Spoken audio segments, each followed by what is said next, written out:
마우스 딸깍이는 소리조차 크게 들리는 어느 비대면 대국장. 바둑기사가 차마 마지막 한 수를 놓지 못하고 고민에 빠졌죠. 그로부터 얼마 지나지 않아 승패가 가려졌고 그는 망연자실한 기색으로 마우스를 놓고는 오열하기 시작하는데요. 이 사람은 중국에서 바둑 초신성으로 떠오르던 양딩신 구단이었습니다. 바둑 강국 중국에서도 탑급인 커제 구단과 호각을 다투며 수익기도 뛰어난 이 바둑 고수를 울먹거리게 만든 것은 도대체 누구일까요? 그 사람의 정체는 바로 한국의 바둑기사였습니다. 바둑에 대한 자부심이 하늘을 찌르는 중국은 이 결과에 부들거리고 있는데요. 한국과 중국 바둑계에서 무슨 일이 벌어지고 있는 것인지 자세히 알아보도록 하겠습니다. 양딩신은 제26회 삼성화재배 월드 바둑 마스터스에서 신진석 구단에게 참패해 결승길이 가로막혔습니다. 그래도 박정환 구단과 자오천이 구단의 준결승에서는 자오천이가 승리해 결승을 거쳐 최종 우승자는 자오천이가 될 것이라 중국인들은 예상했지만 그 망상은 산산조각이 났습니다. 박정환이 자오천이를 꺾고 결승에 진출해 신진서와 맞붙었고 최종 우승자의 왕좌에는 박정환이 자리하게 된 것인데요. 바둑에 대해 하늘 높은 줄 모르는 자부심을 가지고 있었던 중국은 인정할 수 없다며 컴퓨터에 오류가 생긴 것 아니냐, 이것은 조작이 분명하다라고 울부짖고 있습니다. 하지만 한국인들이 바둑을 잘 둔다는 것은 사실이었습니다. 한반도에서 오랜 역사를 가진 바둑은 룰도 간단해서 일반 사람들도 어려서부터 즐길 수 있는 스포츠입니다.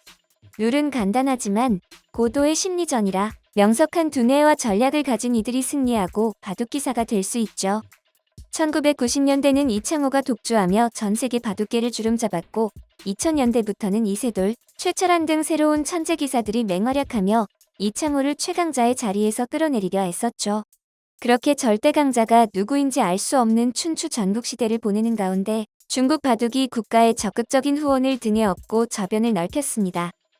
과거 한국과의 경쟁에 밀리면서 자존심을 잇는 대로 다국인 중국이 타도 한국을 외치며 바둑계의 정책적, 문화적 지원을 아낌없이 쏟아부었던 것이죠.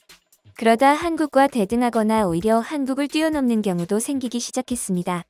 자신감이 붙은 중국은 급기야 2010년 광저우 아시안게임에서 바둑을 채택하기에 이르는데요. 자신만만했지만 한국 바둑의 아성은 여전했습니다. 이 경기에서 한국이 3개의 금메달을 모두 가져갔던 것입니다.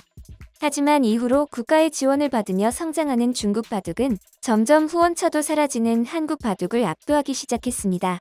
2010년대 들어서 한국 바둑 기전이 8개나 없어져 한국 바둑은 침체기에 접어들었습니다. 10단전, 올레배, 천원전, 기성전, 여류기성전 등등 기전들이 후원 기업들의 후원 포기로 인해 엄청나게 없어지고 가장 높은 권위를 가지고 있던 국수전마저 폐지되었던 것이죠. 특히 2013년은 한국 바둑에 있어 치욕의 한 해였습니다. 이세돌을 필두로 한 최정상급 기사들의 선전으로 중국 바둑과의 줄다리기에서 근근히 버텨왔지만 그 방파제가 2013년에 마침내 와르르 무너져 내렸던 것입니다. 한국 바둑은 백령배, LG배, 응시배, 출란배, 몽배캅배, 삼성화재배를 중국에 TV 바둑 아시아 선수권 대회를 일본에 넘기면서 2013년 개인전으로 치러진 7개의 세계대회 우승을 모두 놓치는 악몽의 해를 보냈습니다. 1996년부터 2012년까지 매년 한 차례 이상씩 17년간 이어온 우승 행진도 그때 막을 내렸죠. 이때 크게 위기의식을 느낀 한국은 바둑진흥법 제정안을 발의했습니다. 이후 5년이 걸려서야 국회 본회의에서 만장일치 찬성으로 통과할 수 있었죠. 이 시간 속에서도 바둑 경기는 치러졌는데 2016년 LG배 16강에서도 박정환과 신진서를 제외한 모든 한국 바둑기사가 탈락하는 등 침체는 더욱 심해지기만 했습니다. 그나마 2010년대 초반까지는 중국에게 밀리면서도 박정환, 김지석 등이 간간히 국제기전에서 우승해왔으나 2010년대 중반에 접어들면서는 완전히 밀리게 되었죠.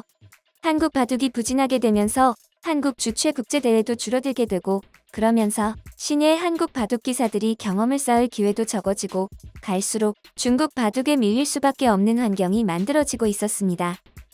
이런 가운데 중국 천재 바둑기사 커제 구단까지 등장했죠. 그렇게 2017년에도 주요 세계대회에서 우승을 차지한 것은 중국인들이었습니다. 그런데 2018년부터 한국 바둑이 반등의 기미를 보이기 시작했죠. 몽백합배에서 박정환이 우승하며 오랜만에 다시 우승컵을 들었던 것입니다.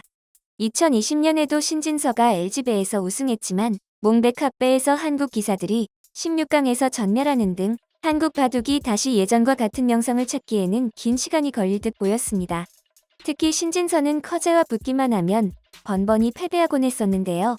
삼성화재배에서 신진서를 꺾었던 커제는 신진서에게 나 자신의 존재를 증명할 수 있게 해주어서 고맙다며 도발했습니다. 그런데 이것이 자신과 중국 바둑계의 악수로 작용할 줄은 꿈에도 몰랐습니다. 2021년 흐름이 한국으로 기울기 시작했습니다. 2021년 2월 치러졌던 제25회 LG배 조선일보 세계기왕전에서 신민준 구단과 커제가 300이수까지 가는 대접전을 펼쳤는데 마침내 승리를 거머쥔 것은 신민준이었습니다. 대부분의 전문가가 커제의 우세를 예상했으나 모두의 예상을 뒤엎고 신민준이 2국, 3국에서 완승을 거뒀죠. 마지막 3국에서 백을 잡은 신민준은 2국과 마찬가지로 두텁게 판을 짜며 커제를 상대했습니다. 패색이 짙어진 커제는 내적 몸부림을 치며 300수가 넘는 수순을 이어갔지만 신민준의 철벽 방어로 끝내 판을 뒤집지 못했습니다. 같은 달에 신진서가 5연승을 기록하며 농심 신라면배를 탈환했습니다. 이후 제26회 LG배 조선일보 기왕전 준결승에서도 300수까지 가는 접전 끝에 커제를 이겼습니다. 중반까지는 팽팽한 접전을 펼쳤지만 종반으로 접어들면서는 신진서가 조금씩 우세를 확보하기 시작했습니다. 패싸움에서 신진서가 유리한 고지를 점령하면서 커제의 실리를 파괴했고 결국 패를 양보하는 대신 흑사점을 잡으면서 승패를 갈랐습니다. 신진서는 커제와의 승부에서 마침내 우승할 수 있게 된 것이 다 커제 덕분이라고 말했죠. 결승에서 무너지고 나면 많이 힘들고 쓰러지고 싶은데 그때마다 커제 구단이 도발적인 멘트를 해줘서 오히려 내가 열심히 해야겠다는 생각을 하게 해줬고 내가 성장하는 데 도움을 준 것 같다. 라고 말이죠. 커제는 신민준, 신진서, 이른바 양신에게 연패하면서 패배의 쓴맛을 봐야만 했습니다. 이로써 2015년부터 이어오던 커제의 매년 1회 이상 메이저 세계대회 우승 기록이 깨지게 되었습니다. 커제의 부진이 시작된 것은 알파고와 대국이 직접적인 원인이 아니냐는 시각이 있는데요. 2016년 이세돌과 최고의 바둑 인공지능 프로그램 알파고의 대결은 전 세계적인 화제였습니다. 전문가 대다수가 이세돌의 우세를 전망했던 것과는 달리 1승 4패로 알파고에게 밀리고 말았죠. 많은 이들에게 충격으로 다가왔지만 커제는 그것이 우스워 보였는지 이듬해 알파고에게 도전장을 내밀었습니다. 자신은 이세돌처럼 기계에 지지 않을 것이라는 자신만만한 모습이었죠.